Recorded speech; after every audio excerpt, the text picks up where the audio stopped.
Old pension scheme को लेकर Delhi high court ने सुनाया बड़ा फैसला। सीएपीएफ के जवानों में दौड़ी खुशी की लहर।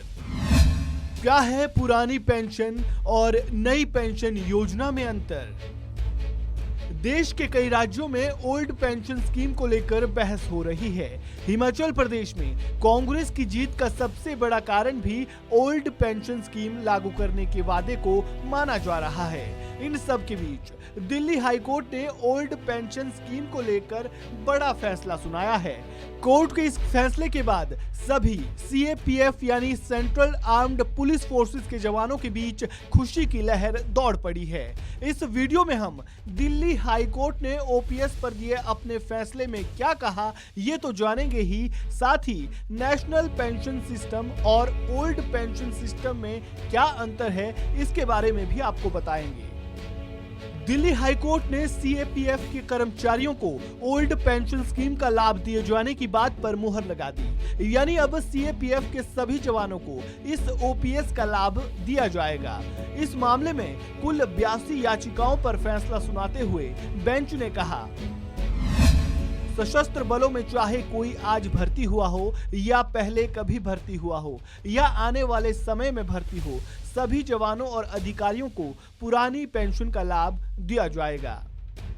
दिल्ली हाईकोर्ट ने इस बारे में केंद्र सरकार को 8 हफ्तों के भीतर निर्देश भी जारी करने के लिए कहा है। जस्टिस सुरेश कुमार कैट और जस्टिस नीना वंसल की बेंच ने सभी याचिकाओं को खारिज करते हुए ये फैसला सुनाया। कोर्ट ने अपने फैसले में कहा कि सीसीएस पेंशन नियम 1972 के अनुसार ओल्ड पेंशन योजना का लाभ सीआरपीएफ, बीएसएफ, सीआईएसएफ और आईटीबीपी के सभी कर्मचारियों को दिया जाएगा। कोर्ट ने अपने आदेश में आगे कहा कि 22 दिसंबर 2013 को जारी किए गए अधिसूचना के मुताबिक सभी आर्म फोर्स को छोड़कर सेंट्रल गवर्नमेंट के अन्य कर्मचारियों को नई पेंशन योजना का लाभ मिलेगा।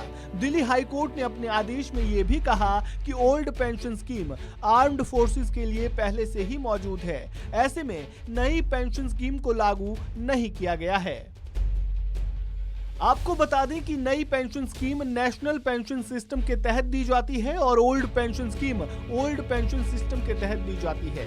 नेशनल पेंशन सिस्टम और ओल्ड पेंशन सिस्टम में बहुत बड़ा अंतर है। ओल्ड पेंशन सिस्टम में कर्मचारियों को पेंशन का लाभ लेने के लिए अपनी तरफ से एक भी पैसा नहीं देना होता है, लेकिन नई योजना के तहत कर्मचारियों की सैलरी से हर महीने बेसिक सैलरी और डीए का 10% की कटौती होती है। इसके तहत सरकार की तरफ से भी योगदान दिया जाता है।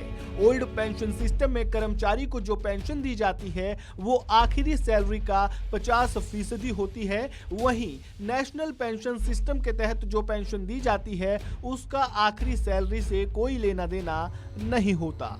इस वीडियो में फिलहाल इतना ही। खबरों से जुड़े ताजा अपडेट के लिए आप बने रहें वन इंडिया हिंदी के साथ।